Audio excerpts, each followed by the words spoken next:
प्रिय मित्रों, नमस्कार। आप सभी का हमारे YouTube चैनल पर स्वागत है।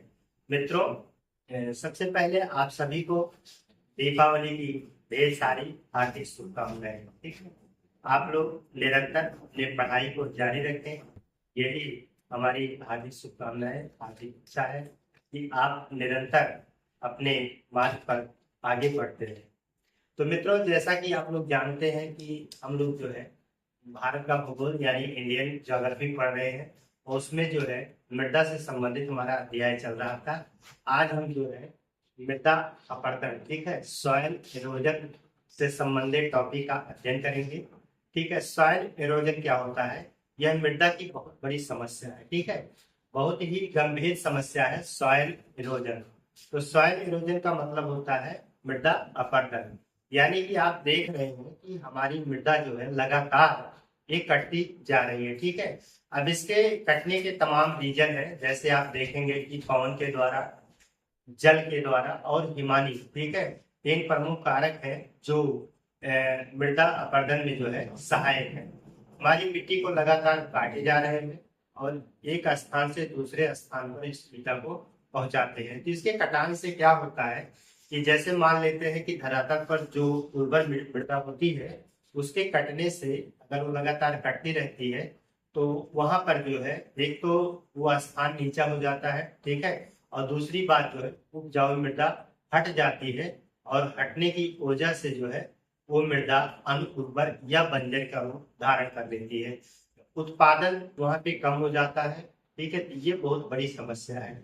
इस समस्या को दूर करने के लिए हमें मृदा अपरदन जैसी गंभीर समस्या को रोकना पड़ेगा। ठीक है, तो इसके लिए हमें तरह तरह के उपाय भी करने पड़ेंगे ताकि हम मृदा अपरदन को रोक सकें। उपाय में हम लोग क्या कर सकते हैं, जैसे कि अधिकाधिक वनस्पति या पेड़ पौधे को लगाएं। ठीक है, और जो है इसके और भी कारक, जैसे जो ढलान वाले क्षेत्र होते हैं वहां पर जो है कृषि सीढ़ीनुमा कृषि करवाई जाए। ठीक, और वैज्ञानिक ढंग से कृषि किया जाना चाहिए और झूमिंग जैसे खेती को रोका जाना चाहिए।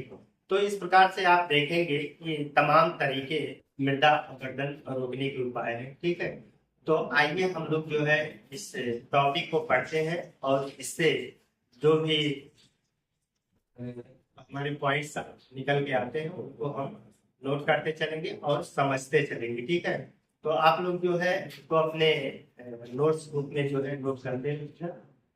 आज हम लोग पढ़ेंगे तो हमारा ध्यान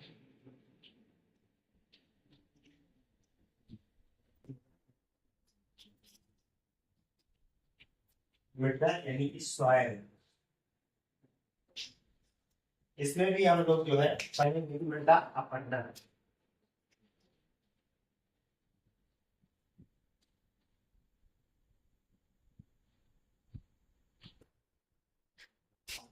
सॉइल इरोजन,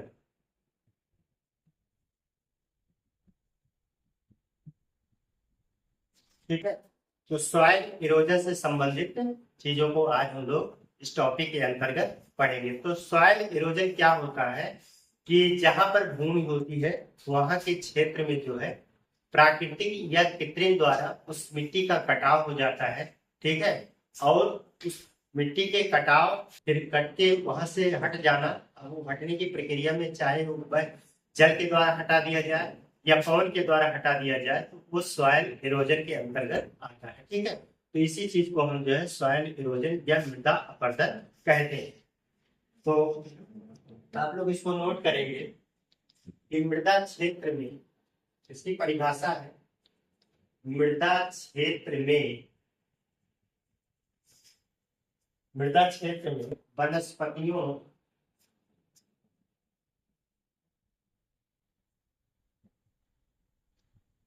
के अभाव में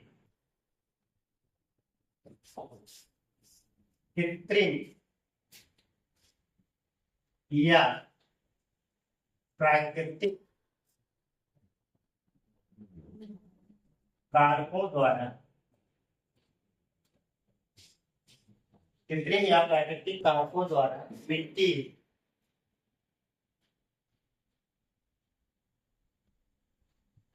मिट्टी का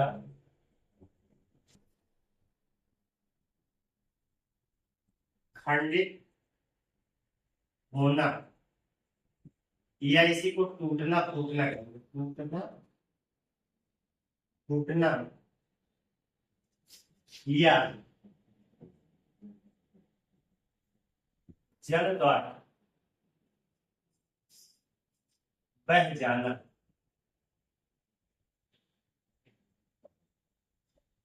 मृदा अपरदन कहलाता है।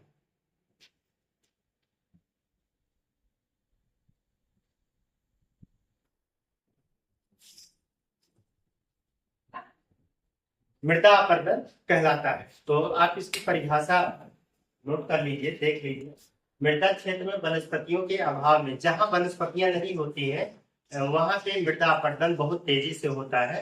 अगर वनस्पतियां रहती हैं तो उसकी जड़ें उस मिट्टी को बांधे रहती है, तो जल या पवन के द्वारा वहां की मृदा का अपरदन नहीं हो पाता है। ठीक है, फिलहाल थोड़ा बहुत होता है लेकिन ज्यादातर जो है नहीं हो पाता, वो बांधे रहती है, इसलिए वहां पे मृदा अपरदन संभव नहीं है। तो वनस्पतियों के अभाव वाले क्षेत्र जहाँ पे वनस्पतियां नहीं पाई जाती है उस क्षेत्र में मृदा का अपरदन बहुत ज्यादा होता है। ठीक है, तो मृदा अपरदन को जो करने वाले आप देखेंगे कारक जो है मुख्य रूप से जल और पवन होते हैं। ठीक है, तो इसमें हम लोग नोट करेंगे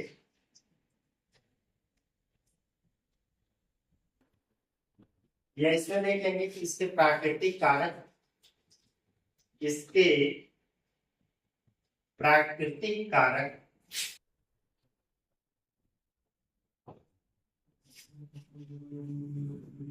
पवन जल एवं हिमानी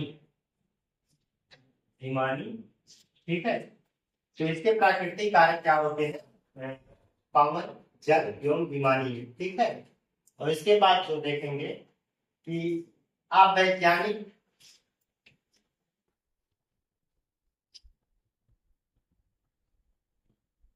ढंग से कृषि करना भी प्रमुख कारक। ठीक है, तो एक कृत्रिम कारक है। ठीक है, मानव के द्वारा किया जाने वाला है एक कारक, आप मान सकते हैं कि अवैज्ञानिक दृष्टि से। ठीक है, अगर आप कृषि कर रहे हैं तो वो भी जो है मृदा अपरदन का मुख्य कारण बन सकता है। ठीक है, तो इसको आप नोट कर लीजिए। और देखेंगे जो है इसमें कुछ भौतिक कारक है। इसके भौतिक कारक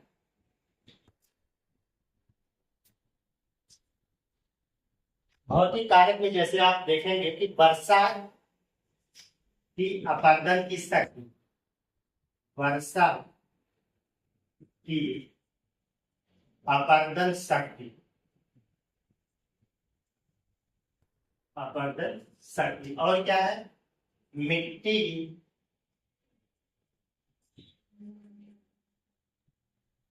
कटाव की क्षमता। ठीक है, मिट्टी कटाव की क्षमता। आवर्ती बाढ़ों की तीव्रता, आवर्ती बाढ़ों की तीव्रता। और इसमें जो है ढलान की लंबाई,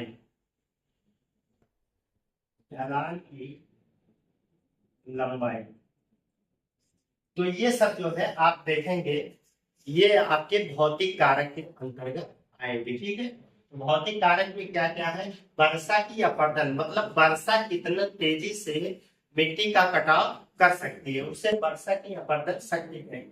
मिट्टी कटाव की अपनी क्षमता। ठीक है, मिट्टी कितनी जटिल है कि वो कम से कम कट सकती है, या मुलायम मिट्टी है तो वो ज्यादा से ज्यादा, मतलब उसकी स्वयं की क्षमता क्या है इस पर भी जो है डिपेंड करेगा। ठीक है, और फिर देखेंगे आवर्ती बाढ़ों की तीव्रता, मतलब बार बार जो है उस धरातल पे या उस क्षेत्र में कितने बाढ़ आ रहे हैं, कितनी बार बाढ़ें आ रही हैं, ठीक है, ये भी इस बात पे डिपेंड करेगा। और फिर जो है ढलान की तीव्रता, जैसे उस भूमि या धरातल की ढाल कितना है, ये भी जो है भौतिक कारक के अंतर्गत इसको हम शामिल करेंगे। इसके बाद जो है कुछ सामाजिक कारक भी होते हैं। सामाजिक कारक,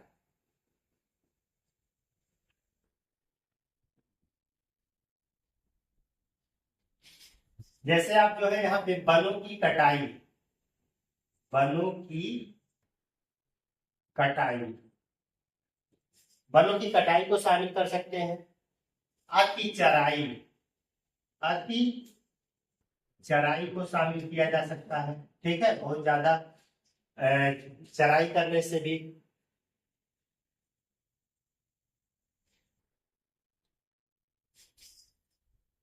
और यहाँ पर भूमि उपयोग की प्रकृति एवं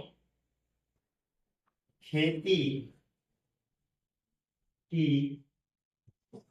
विधियां, ठीक है। तो इन सभी को हम जो है एक सामाजिक कारक, सामाजिक कारक का मतलब है कि जो समाज या सोसाइटी के द्वारा, मतलब लोगों के द्वारा, मनुष्य के द्वारा जो किया जाता है उसके क्या प्रभाव पड़ते हैं, किस तरीके से जो है मृदा कटाव में जो है मृदा अपरदन को भागीदारी या साझेदारी निभाता है। तो सबसे पहली बात है कि वनों की कटाई, वनों की कटाई कौन कर रहा है, मानव कर रहा है। ठीक है, मनुष्य कर रहा है, मनुष्य अपने उपभोग के लिए जो है पेड़ों को जो है काट रहा है। ठीक है, तो इससे जो है जब पेड़ कटेंगे तो जाहिर सी बात है कि जहाँ के पेड़ कटेंगे, वन जहाँ की कटेंगे, वहां की मिट्टी ढीली हो जाएगी। और मिट्टी ढीली होने से जब भी मूसलाधार बारिश होगी तो वहां की मिट्टी जो है बह जाएगी। ठीक है, बहती रहेगी, तो उससे वहां पर अपरदन होता रहेगा। अति चराई, अति चराई का मतलब ऐसा क्षेत्र हो जहाँ पर पशुओं के द्वारा जो है बहुत ज्यादा चराई किया जाता है, तो वहां का जो घास होती है, घासें जो जकड़े रहती है, धरातल को जो जगड़े रहती है, उससे भी जो है इस बात का प्रभाव पड़ेगा। और साथ ही साथ जो पशु चरते हैं तो उनके जो पैर होते हैं, पैर में खुर होते हैं, वो खुर के माध्यम से उस जमीन को थोड़ा बहुत खुदाई करते रहते हैं। उनके चलने से जमीन, धरातल जो है उखड़ती रहती है। इस वजह से जो है वहां की मिट्टी ढीली हो जाती है और मृदा अपरदन के कारक के रूप में शामिल हो सकता है। इसके बाद भूमि उपयोग की प्रकृति, भूमि को किस तरीके से लोग उपयोग कर रहे हैं। जैसे आप देखते हैं कि कहीं पे खदानें हैं, खदानें चल रही हैं, वहां पे खुदाई किया जा रहा है और खुदाई करने से फिर जो है मिट्टी वहां से निकाल दिया या कोयला की खदान, तमाम प्रकार के कार्य किए जाते हैं। ठीक है, खदानें लगाई जाती हैं जिससे मृदा अपरदित होती है। ठीक है, और फिर जो है खेती की विधियां, ठीक है, अगर आप देखेंगे खेती करने में जो है तमाम प्रकार की विधियों का इस्तेमाल किया जाता है। अगर उन विधियों में किसी वैज्ञानिक ढंग का उपयोग नहीं किया गया है तो भी मृदा अपरदन का कारक हो सकती है। ठीक है, तो ये सब जो है हमारी मृदा अपरदन होने के कारक रहे हैं। तो इतना आप लोग नोट कर लीजिए या स्क्रीनशॉट ले लीजिए, फिर हम आगे देखते हैं। ठीक है,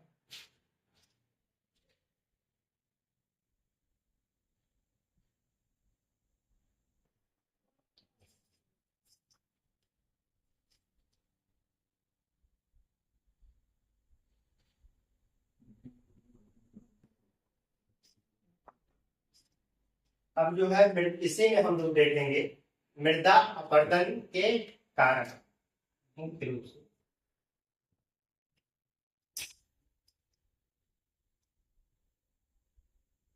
मृदा अपरदन के कारक, ठीक है, मृदा अपरदन के कारक। तो मृदा अपरदन के कारक में सबसे पहले हम जो है पवन, ठीक है, यहाँ पे देख लेंगे पवन अपरदन, मतलब विंड इरोजन।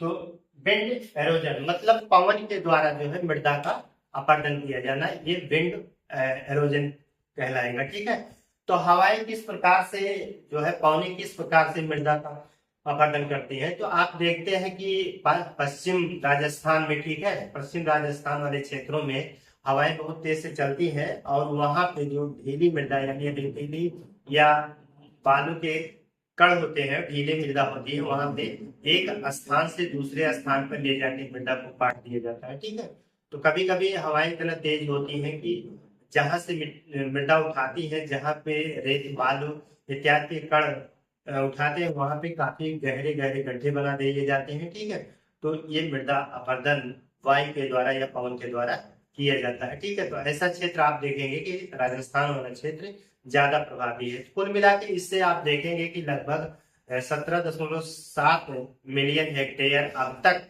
प्रभावित क्षेत्र रहता है। ठीक है, तो आप इस क्षेत्र को आप देख सकते हैं, ज्यादातर राजस्थान, पंजाब और पश्चिमी उत्तर प्रदेश इसमें शामिल रहता है। ठीक है, इस बात को हम लोग नोट कर लेंगे।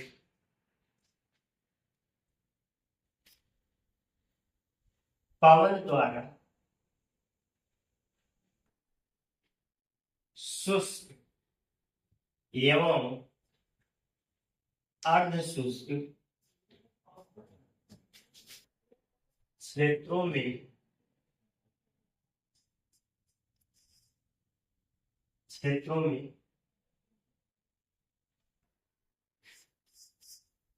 मृदा को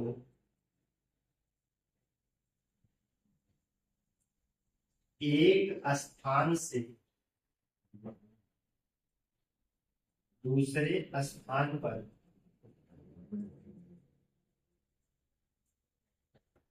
उड़ा कर ले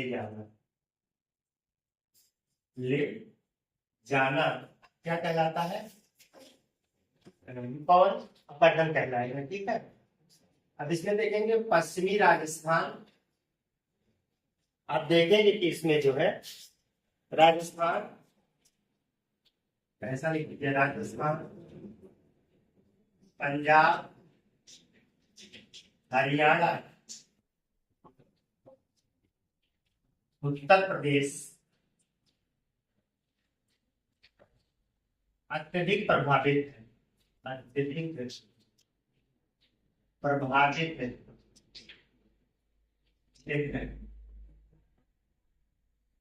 ठीक है,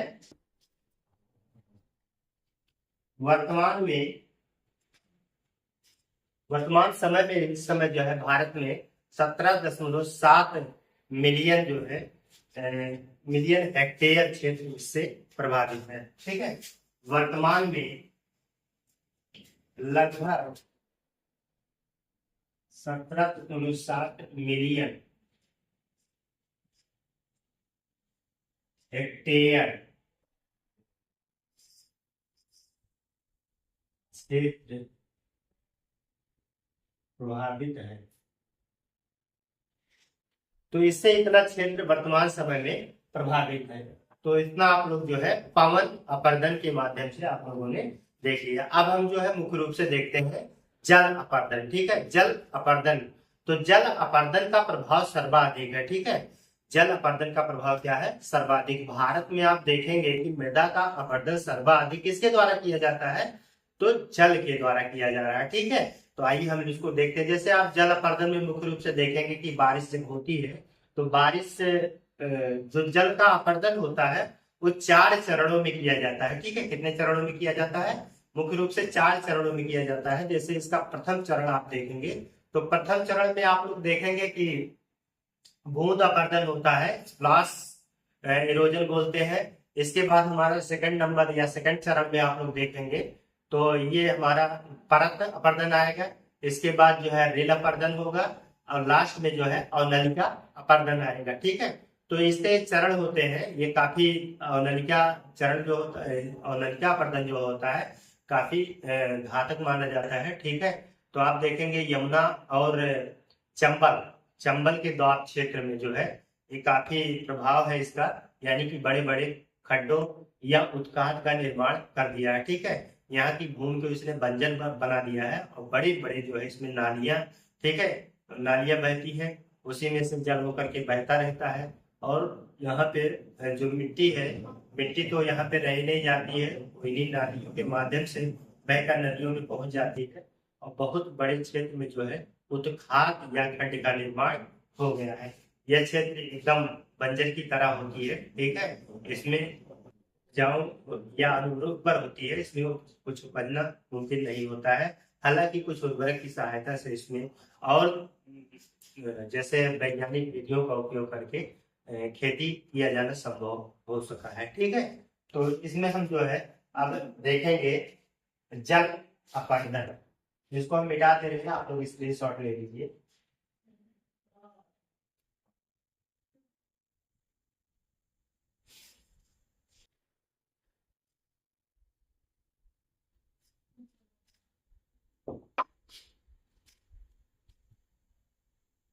जल अपरदन, वाटर इरोजन।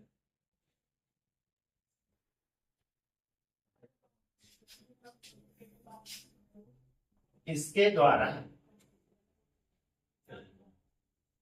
अपेक्षाकृत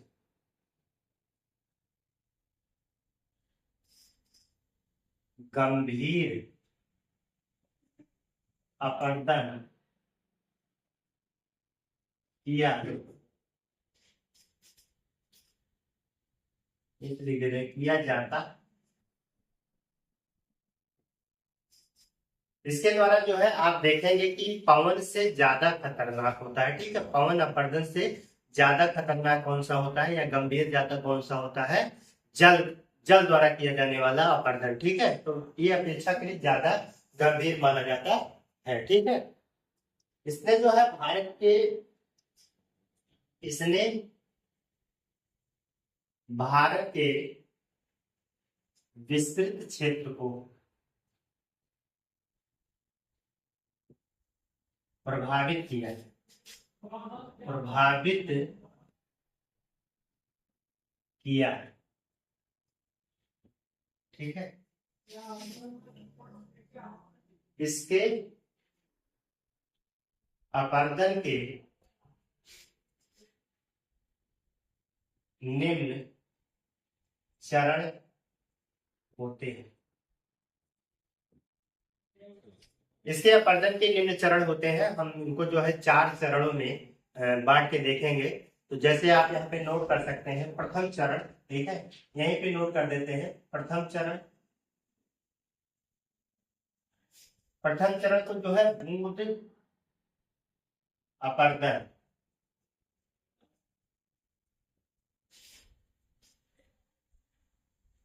स्प्लॉश इरोजन, स्प्लॉश इरोजन बोला जाता है। द्वितीय चरण में जो है इसे परत अपरदन यानी कि सीट इरोजन। फिर इसके तृतीय चरण आता है, इसे जो है रिल अपरदन कहा जाता है, रिल अपरदन यानी कि इसे इरोजन। और इसका चतुर्थ चरण जो है और नलिका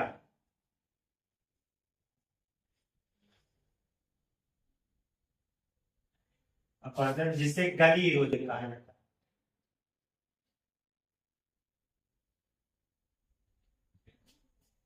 तो इसके 4 चरण हैं, ठीक है। इनको जो है क्रम से थोड़ा सा बता दे रहे हैं, हालांकि इस बात को हम लिखाएंगे नहीं, आप लोगों को बता दे रहे हैं। आप लोग जो है चाहे तो अपनी कॉपी में इसको नोट कर सकते हैं। बड़ा सिंपल सा चीज है, बहुत ही साधारण है, बहुत कठिन नहीं है। तो जैसे आप रोज पहला देखेंगे, पहले चरण में इसको आप लोग को जो है क्रम से याद भी रखना पड़ेगा। यहाँ परीक्षा में जो है विशेष परीक्षा में इसको पूछ लिया गया था, तो इसको क्रम से व्यवस्थित करिए, ठीक है। तो क्रम से व्यवस्थित करने का मतलब ये है कि पहले बूंद अपरदन होता है, इसके बाद जो है परत अपरदन होता है, इसके बाद जो है रिल अपरदन होता है, फिर औलनिका अपरदन माना जाता है, ठीक है। तो बूंद अपरदन का मतलब होता है कि जब यहाँ पर जो है धरातल होता है, धरातल पे मृदा क्या होती है? असंगठित मृदा पाई जाती है, ठीक है। तो वहां पे जो है बारिश की बूंदें पड़ती हैं तो बारिश की बूंदें पड़ती हैं तो इस मृदा को जो है इधर तितर से बितर कर देती हैं और धीरे धीरे ये मृदा जल के साथ घुलकर बह जाता है। ठीक है, तो ये जो है बूंद अपर्दन के अंतर्गत आता है। फिर इसके बाद आपका आएगा परत अपर्दन। परत अपर्दन में क्या होता है कि धरातल पर एक परत जैसी संरचना होती है, धरातल पर जो मृदा होती है, ठीक है, मृदा जो उपजाऊ मृदा जिसे हम जो है आप ये संस्तर, ठीक है, या का संस्तर के रूप में देखते हैं, तो ये मृदा होती है। तो उस मृदा पर जब एक बारिश की मूसलाधार बारिश पड़ती है तो वो धीरे धीरे क्या करती है, एक परत परत परत को चली जाती है और पूरा परत पर्त जो है वो उसको बहाकर जल अपने साथ ले जाता है। इस प्रोसेस को जो है हम क्या कहते हैं, परत अपर्दन कहेंगे। ठीक है, इसके बाद आप देखेंगे कि हमारा रील अपर्दन है। रील अपर्दन में क्या होता है कि इसमें जो है बारिश होती है, इसमें पतली पतली नालियां बन जाती हैं। ठीक है, पतली पतली नालियां बन जाती हैं और फिर उस नालियों के माध्यम से जो है पानी के द्वारा घुल करके घुलित अवस्था में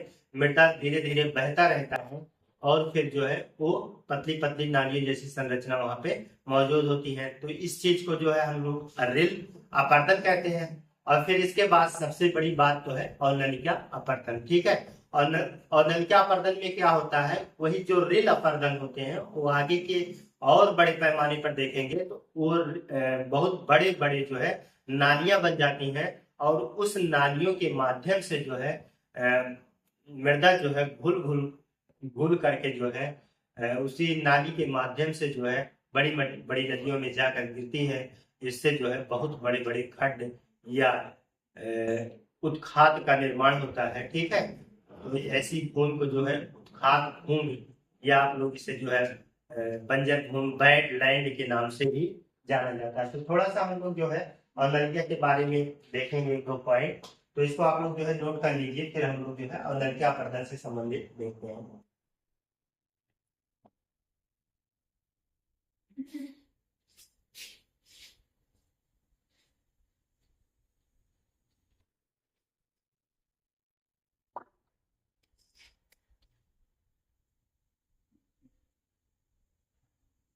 अवनलिका अपर्दन, ठीक है, तो ये जो है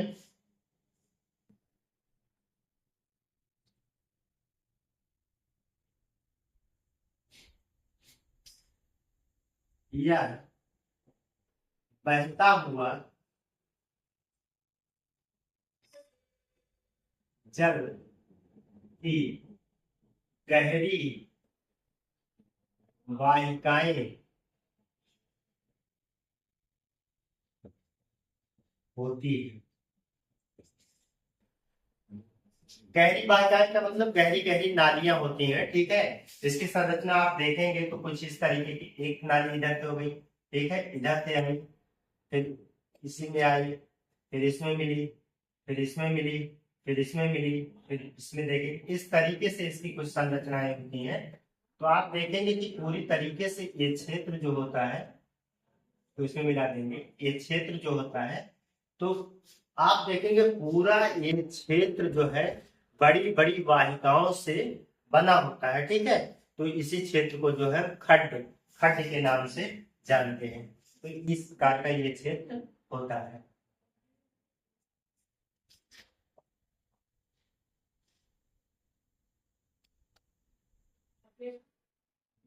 चंबल बेसिन में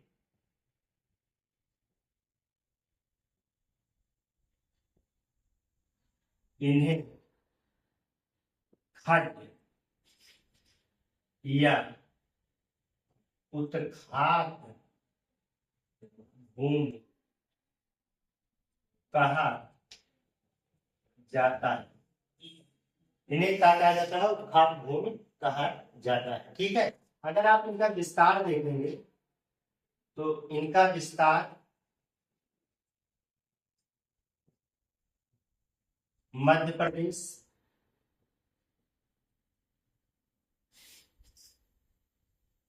राजस्थान एवं पश्चिमी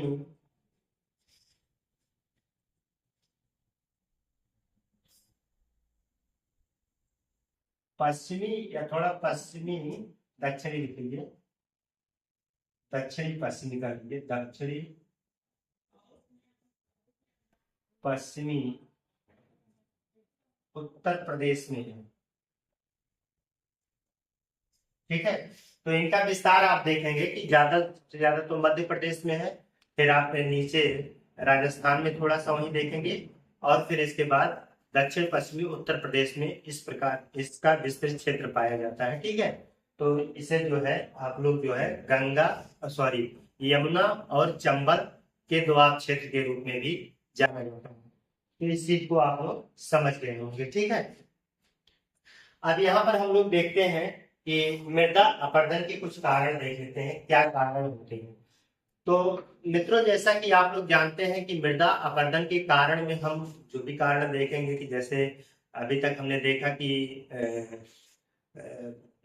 वनों का उन्मूलन होता है। ठीक है, अवैज्ञानिक कृषि होती है, और देखेंगे कि आप लोग जो है झूमिंग कृषि होती है। ठीक है, और फिर खदानों का खोदा जाना। ठीक है, सड़कों का निर्माण, अति चराई। ठीक है, ये सब जो है ढलानों पर जो है कृषि, तो ये सब कारण जो है वो मृदा अपरदन के कारण होते हैं। ठीक है, तो हम यहाँ पे कारण को थोड़ा सा लिख लेंगे, हेडिंग के माध्यम से लिख लेंगे, और शेष बातों को हम अभी थोड़ा थोड़ा बता देते हैं। तो आप लोग बहुत साधारण चीजें हैं, सिंपल है, बहुत ज्यादा कठिन नहीं है, आप लोग इसको जो है सहजता से लिख सकते हैं। ठीक है, तो इसके अंतर्गत आप लोग लिखे हैं। अच्छा, जो कारण होंगे तो उन्हीं कारणों से संबंधित जो है इनको बचाने के उपाय हो जाएंगे। तो कारण में अगर हम सकारात्मक उसको लिखते चले जाएंगे तो उनके बचाव के उपाय हो जाएंगे। ठीक है, तो आप बचाएंगे कैसे भाई, कारण अगर आपको पता लग जाएगा तो उनके बचाने के उपाय भी उसमें निकल आएंगे। ठीक है, तो हम यहाँ पे कारण को नोट कर लेते हैं। ठीक, इसको हम मिटा दे रहे हैं, स्क्रीनशॉट ले लीजिए आप लोग।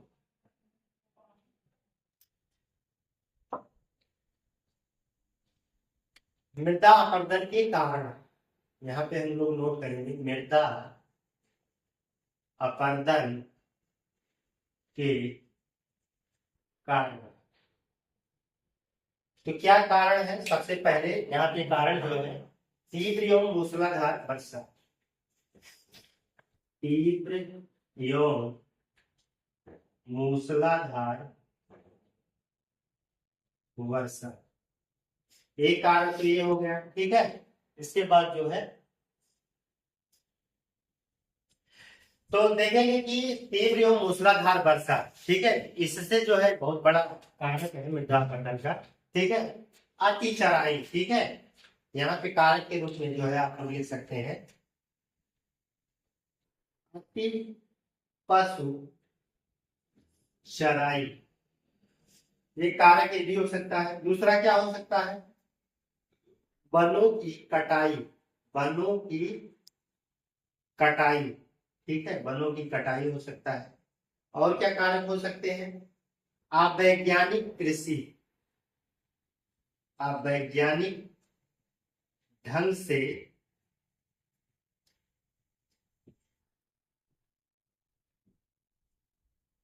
कृषि किया जाना।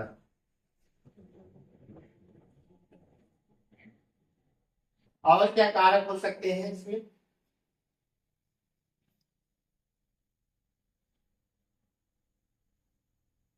ढलानों पर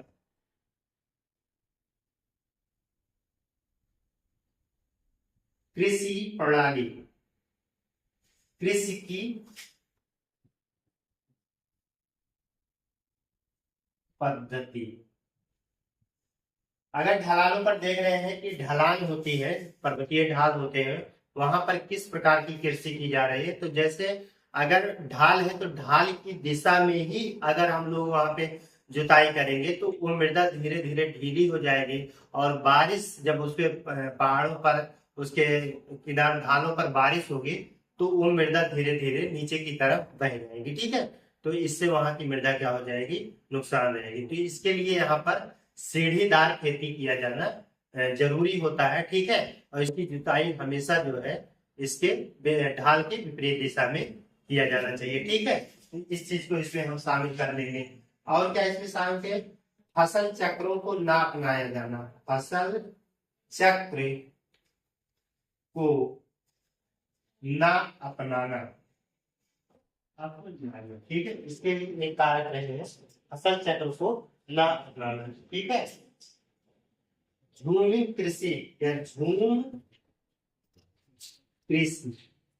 ठीक है, झूम कृषि। ठीक है, सबसे पहले तो फसल चक्र, फसल चक्र का मतलब है कि एक खेत में जो है अगर बार बार एक ही प्रकार की फसल उगा रहे हैं तो वो जो है मृदा अपरदन का कारक हो सकती है, क्योंकि एक टाइम पे वही फसल आप लगाएंगे, इसके बाद जो है खेत खाली रहेगा।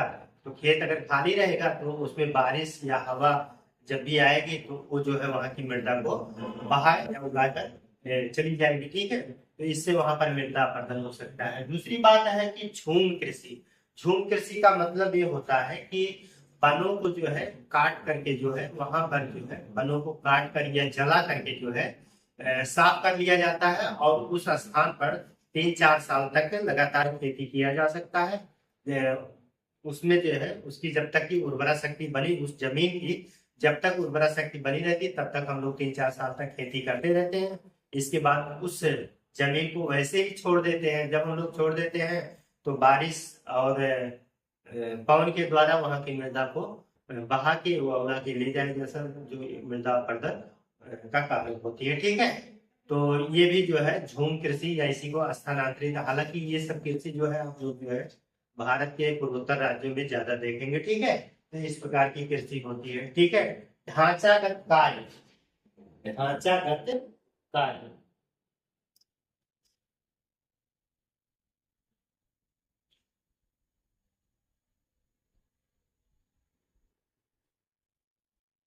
ढांचागत कार्यों में जैसे आप देखेंगे सड़क निर्माण है, रेल की पटरियों के निर्माण है। ठीक है, और भी तमाम जो है फैक्ट्रियों ये सब कार्य किए जा रहे हैं। ठीक है, खदानें खोदी जा रहे हैं, तो ये सब जो है हमारे जो मूलभूत आवश्यकता है उनकी तो हालांकि पूर्ति करती है, लेकिन कहीं ना कहीं जो है मृदा अपरदन का ये कारक बनती है। इस चीज को आप लोग जानते रहिएगा।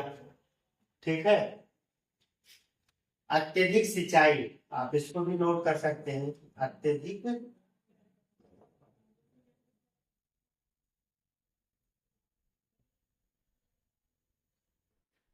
अत्यधिक सिंचाई। ठीक है, अत्यधिक सिंचाई किया जाना भी जो है मृदा अपरदन, बार बार जो है आप ज्यादा सिंचाई करते रहेंगे तो ज्यादा सिंचाई करने से भी मृदा अपरदित हो जाएगी। मृदा कट के जो है या मृदा में जो है बह के एक स्थान से दूसरे स्थान पर जा सकती है, तो ज्यादा सिंचाई भी जो है मृदा अपरदन का कारक हो सकती है। तो इतने जो है मृदा अपरदन के कारक रहे हैं। आप लोग जो है अच्छा, अगर आप लोगों को यहाँ पर मृदा अपरदन को बचाने के या मृदा अपरदन को रोकने के उपाय बताने हो तो इन्हीं कारण से जो है आप उपाय बना सकते हैं। जैसे तीव्र एवं मूसलाधार बारिश अगर हो रही है तो आप जो है वन को ज्यादा लगाएंगे। ठीक है, ताकि वन वृक्ष पर जब मूसलाधार बारिश पड़ेगी या जो वन के जड़ होंगे वो जमीन को पकड़े रहते हैं। ठीक है, तो इससे मिट्टी का कटाव होगा। अति पशु चराई। ठीक है, अधिक ज्यादा पशुओं के चराई वाले क्षेत्रों को आपको प्रतिबंधित करना होगा। वनों की कटाई को रोकना पड़ेगा। तो यही सब इसके उपाय हो जाएंगे, इसमें कुछ नया आप लोगों को नहीं करना है, बस इन्हीं को जो है थोड़ा सकारात्मक रूप से आप उसको स्क्रिप्ट कर देंगे तो ये सारी कहानी आप लोग यहाँ पे लिख सकते हैं, कोई बड़ी बात नहीं है। अच्छा, एक चीज हम और देख लेते हैं कि वन से संबंधित जो है इसके कहाँ पे सबसे ज्यादा जो है ये प्रभावित क्षेत्र है उसको हम लोग यहाँ पर नोट कर लेंगे। ठीक है, तो इसको आप लोग नोट कर लीजिए, कुछ प्रभावित क्षेत्र हम लोग नोट कर लेते हैं। ठीक है,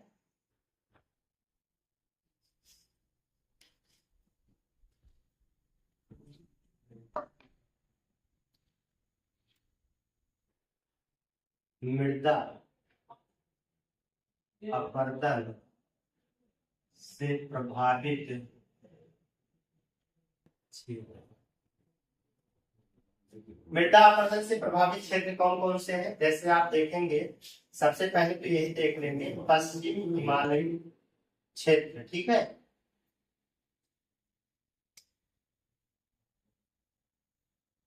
पश्चिमी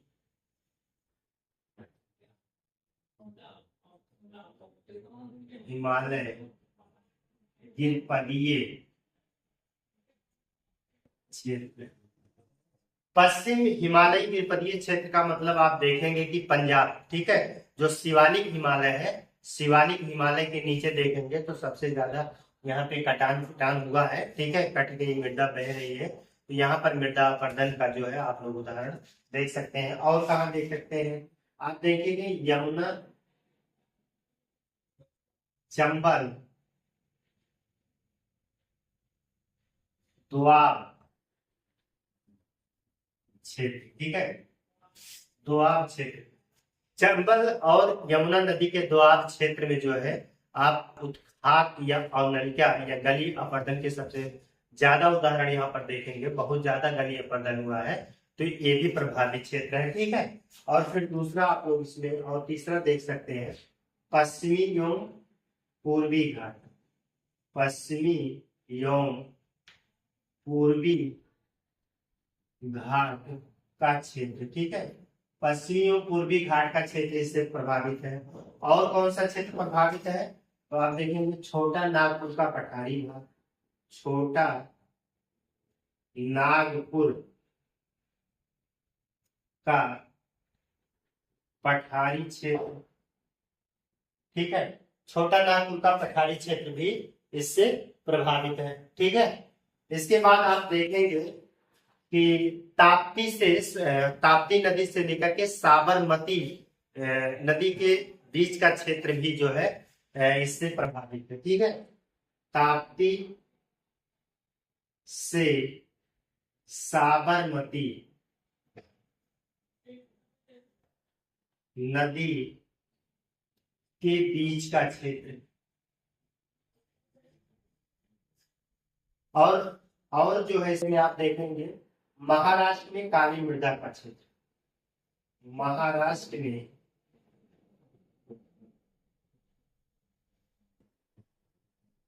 काली मृदा का क्षेत्र क्या है, इससे प्रभावित है। तो ये सभी क्षेत्र जो है मृदा अपरदन से काफी प्रभावित क्षेत्र है। बहुत ज्यादा जो है हमने बताया कि जो है भारत में सर्वाधिक जो है आप देखेंगे कि मृदा अपरदन से प्रभावित जल द्वारा जो है सबसे अधिक प्रभावित क्षेत्र है, ठीक है। तो आप लोगों ने देखा कि अब इसमें कुछ और पॉइंट जैसे बचे हुए थे, बचने का मतलब ये है अब इसके उपाय जो है आप लोग लिख लेंगे, ठीक है। जब हमने कारण बताया था उसी कारण से इसके उपाय निकल जाएंगे, ठीक है। मृदा संरक्षण रोकने के क्या उपाय है, तो सभी कारण जो लिखे थे उसी में से आप जो है उसके पॉजिटिविटी को लेकर के जो है आप उसके कारण को देख सकते हैं। बहुत साधारण चीजें, बहुत कठिन चीजें नहीं है, ठीक है। अब आज की क्लास को हम यहीं पे विराम लगाते हैं, ठीक है। अब हम लोग मिलते हैं एक नए और बेहतर क्लास के लिए, तब तक के लिए धन्यवाद।